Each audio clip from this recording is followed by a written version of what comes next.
You're listening to the Pink Property Podcast, where each week we'll be showcasing one of the unique local businesses in our area, finding out about what they offer and the journey they took to get to where they are today. Hello and welcome to this week's edition of the Pink Property Podcast. Back with the usual me and Lee today. What we want to chat about, and you've probably seen it through all of our social media channels, is Lee's quest to send out humanitarian aid to Poland to help out with the Ukrainian refugees. So you'll have seen a lot about it, but we wanted to have a chat today so that Lee can explain what happened, why it's happened, and what it looks like.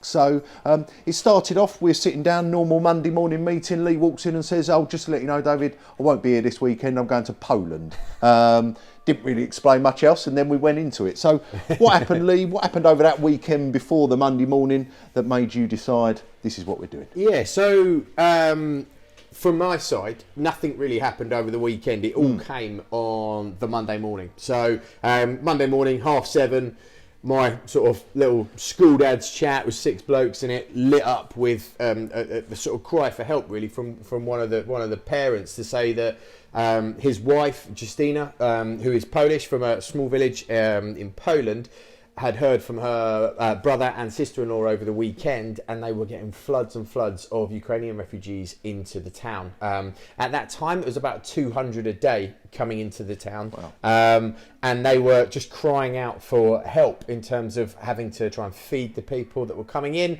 There was just general sort of aid that they just weren't able to access. Lots of these people had left their homes with literally a single bag at best, and sometimes not even a bag. They were carrying a child and they had nothing with them. So the Polish people were amazing. They were housing these people in sort of centres to start with, but then actually taking them into their own homes. But they were having to feed up to 300 people a day just in one town hall alone.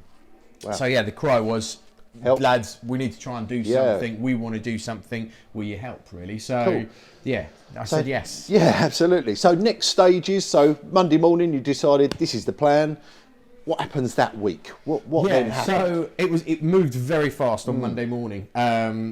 So we decided to we needed a warehouse, which was one of the main things. If we were going to ask for donations and we were going to try and get some aid together, where we were going to put it, where we were going to house it.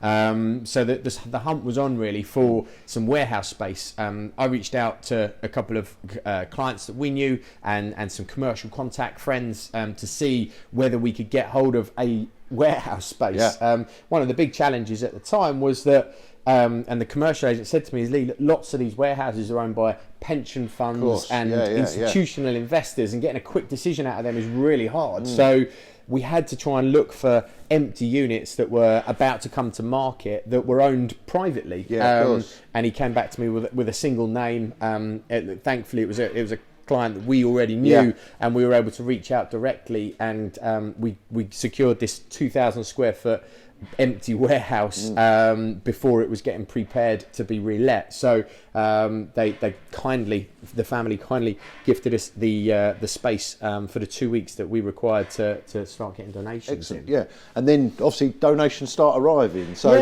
how did that happen? How did you reach out? Who did donate? What did that look like? So Matt, one of the fathers involved, got onto creating a Facebook page and starting to build a community to outreach and ask for help. The paper then got involved, the local paper, and they promoted the story, and the donations that were coming in were literally overwhelming.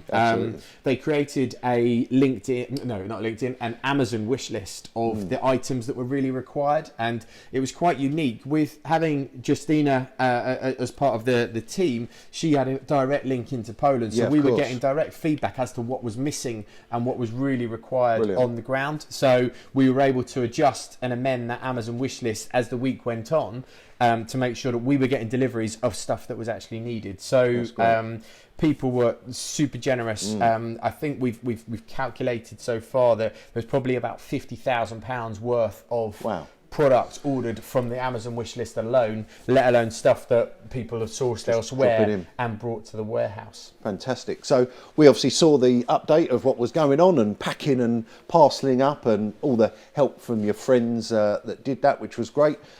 Then the journey starts. So it's Yes. Friday afternoon of that week. 4 vans are loaded up, Yep. ready to go. What does that journey look like? Did it go smoothly? Any hiccups? Was that? So I think we underestimated how much stuff we would actually get and how little some of these trucks could actually take. So we were only able to pack just about a ton of aid onto each of the 4 vehicles. We were only going in 3. We added the 4th one on the Thursday.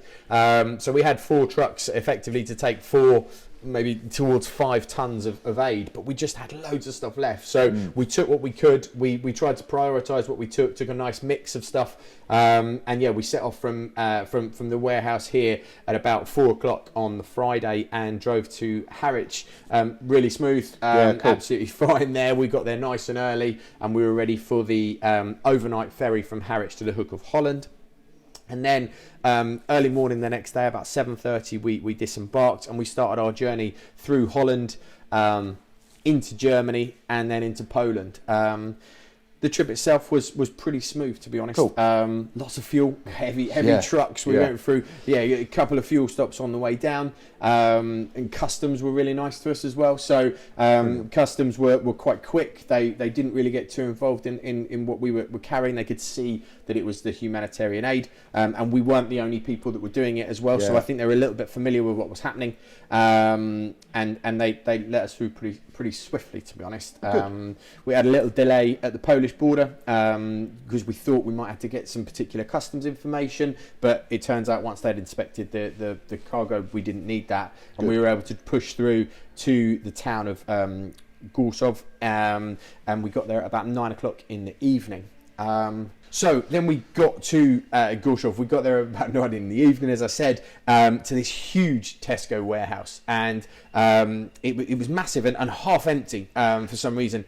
But there was this fleet of burly men waiting to help us, and we'd been promised some help, but didn't quite realise the extent of what we were about to receive. So as we pulled into the car park, there was the local fire brigade there waiting for us, ready to help unload. Fantastic. So the guys that you had seen in the video are all local firemen that had given up their time for free to help us unload these vans. And honestly, we unloaded 4 vans in absolute record time. It was brilliant. But into the warehouse, ready to be unpacked and sorted over the coming days. It was really well received. Some of the stuff that was opened by the lady on the ground that is going to deal with the distribution, she was opening some of the packages and literally cried her eyes out because she just knew that some of this stuff is so needed in the centres where they're about to be received. So I assure you, the donations and the stuff that came over, it was really well received. I think a few people were asking that, weren't they? What are we sending? Is it the right stuff? Do they want it? But having sort of people on the ground to tell you what you did need. Lots has gone and lots of good stuff. No, So, it really fantastic. was. It really was. Obviously, we're here today. Still some bits left over, quite a lot left over. 22 pallets full, which are going to go back out today. So kindly enough, we've been able to get a lorry laid on this time. So we're Friday now, so we're a week later, and there's 22 pallets here of the remaining aid that was left in the warehouse. So nothing's gone to waste. Everything's been palleted up. Brilliant. And all 22 pallets are about to be loaded onto the lorry and will be making their way into Gorsów in the next sort of 48 hours. So super. A couple of weeks down, all of this has happened. Yeah. Moving forward, what's the plan next?